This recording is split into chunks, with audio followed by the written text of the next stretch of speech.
우리는 고난주간을 보내면서 예수님께서 십자가의 고난을 맞이할 때 제자들은 어떤 행동을 했는가를 살펴보면서 은혜를 나누고 있습니다. 오늘 본문을 보시면 사내들인 공회의 지시를 받고 예수님의 제자 가룟 유다의 안내를 받으며 로마 군인들과 성전을 지키는 군인들이 예수님을 체포하러 왔습니다. 이때 다른 제자들은 어떻게 행동했습니까? 지난 시간에도 말씀드렸듯이 본문 50절을 보시면 제자들이 다 예수를 버리고 도망하였다라고 말씀드렸습니다. 즉 제자들은 결정적인 순간에 예수님을 버리고 도망을 간 것입니다. 그렇다면 제자들은 왜 예수님을 버리고 도망을 갔을까요? 먼저 지난 시간에 살펴본 것은 제자들은 눈앞의 이익 때문에 예수님을 버리고 도망을 하였다라고 말씀드렸습니다. 오늘 두 번째로 살펴볼 것은 사랑이 아니라 폭력으로 해결하려고 했습니다. 본문 47절을 보시면 곁에 서 있는 자 중에 한 사람이 칼을 빼어 대제사장의 종을 쳐 그 귀를 떨어뜨리니라 라고 말씀합니다. 여기 곁에 서 있는 자 중에 한 사람은 바로 베드로를 말합니다. 아마 마가복음이 기록될 당시 베드로가 살아있었기 때문에 마가는 이름을 밝히지 않았을 것입니다. 베드로는 무엇을 합니까? 예수님을 체포하는 군인들을 보고 검을 통해 무력으로 진압하려고 합니다. 베드로는 흥분하고 폭력을 행하면서 그 문제를 해결하려고 합니다. 결정적인 순간에 힘으로 해결하려고 하는 것입니다. 어쩌면 예수님을 보호하기 위하여 그 많은 군인들을 대항하면서 싸우려고 하는 것은 용기가 대단하다고 할 수 있습니다. 물론 예수님에 대한 충성심을 보여준 것입니다. 그러나 결정적인 순간에 주님은 폭력으로 해결하려고 하는 것을 원하지 않으셨습니다. 예수님은 아무리 억울하고 고통스러워도 폭력으로 대항하는 것을 원하지 않았습니다. 마태복음 5장 44절을 보시면 너희 원수를 사랑하며 너희를 핍박하는 자를 위하여 기도하라 라고 말씀합니다. 누가복음 6장 27절 28절을 보시면 너희 원수를 사랑하며 너희를 미워하는 자를 선대하며 너희를 저주하는 자를 위하여 축복하며 너희를 모욕하는 자를 위하여 기도하라 라고 말씀합니다. 예수님은 결정적인 순간에 자신이 가르쳤던 사랑으로 행동하기를 원하십니다. 사랑의 십자가를 지시기를 원하십니다. 분노하는 베드로에게 예수님은 이것까지 참으라고 말씀합니다. 마태복음 26장 22절을 보시면 내 검을 도로 집에 꽂으라. 검을 가지는 자는 다 검으로 망하느니라 라고 말씀합니다. 예수님께서 이루고자 하는 하나님의 나라는 무력을 통해서 이루어지는 나라가 아니라는 것입니다. 피는 또다시 피를 불러온다는 것을 말씀하고 있는 것입니다. 예수님은 이 순간 어떻게 하십니까? 끝없는 사랑을 베풀어 주십니다. 예수님은 말고의 귀를 만져 낫게 만들어 주시고 원수를 사랑하라는 말씀을 실천하십니다.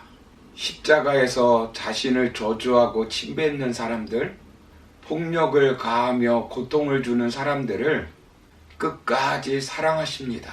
십자가의 고통 가운데서도 아버지여 저희의 죄를 사하여 주옵소서 자기의 하는 것을 알지 못하나이다 라고 용서를 빌어줍니다.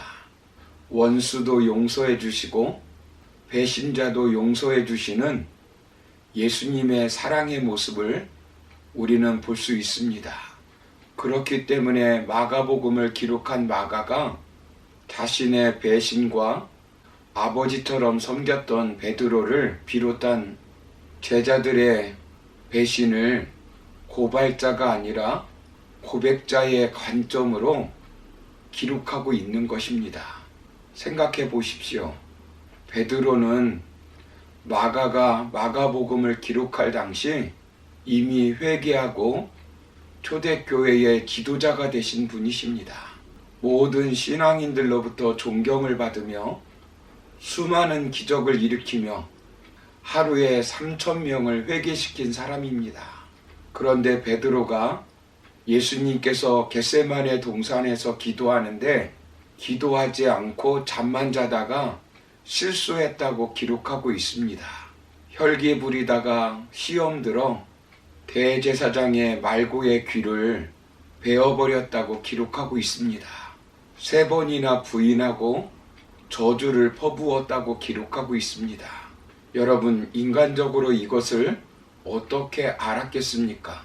베드로가 고백을 했을 것입니다. 베드로 자신도 이렇게 연약한 사람이었다고 자신의 잘못을 수많은 사람들 앞에서 고백했을 것입니다.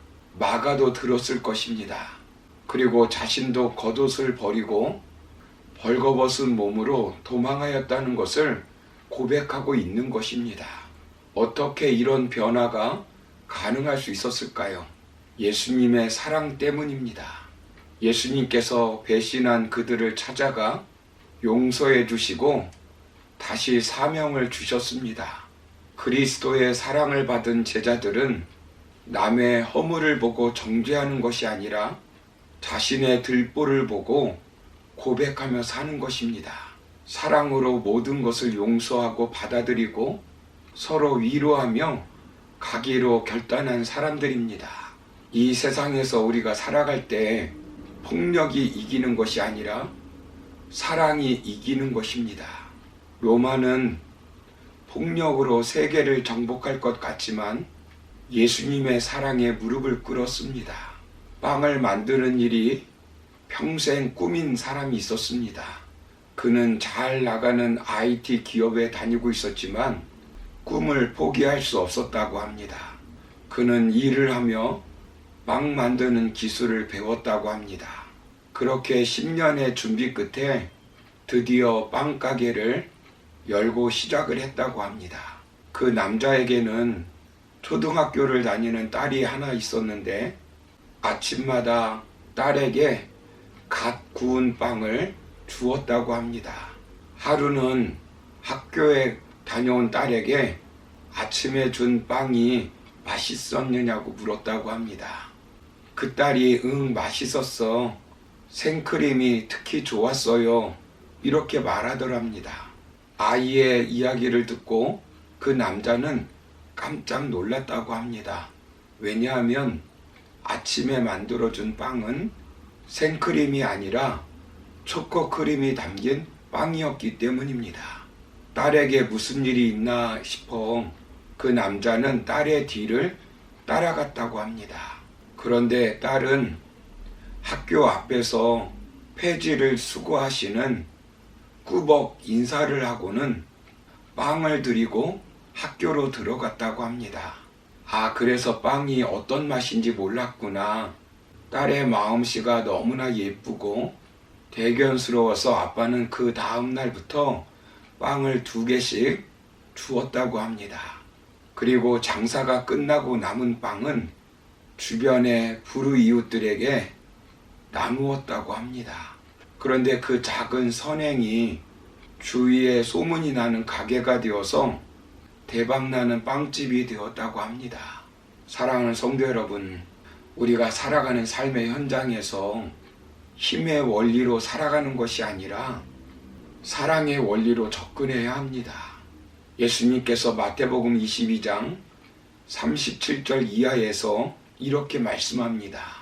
내 마음을 다하고 목숨을 다하고 뜻을 다하여 주 너의 하나님을 사랑하라 하셨으니 이것이 크고 첫째 되는 계명이요 둘째는 그와 같으니 내 이웃을 내 몸과 같이 사랑하라 하셨으니 이 두 계명이 온 율법과 선지자의 강령이니라. 그러므로 우리는 결정적인 순간에 폭력으로 접근하는 것이 아니라 예수님의 사랑으로 접근할 때 하나님께서 우리를 돌아보시고 복되게 살 수 있게 만들어 주신다는 것을 믿고 사랑으로 섬기며 살아가는 저와 여러분 다 되기를 주님의 이름으로 축원합니다. 감사합니다.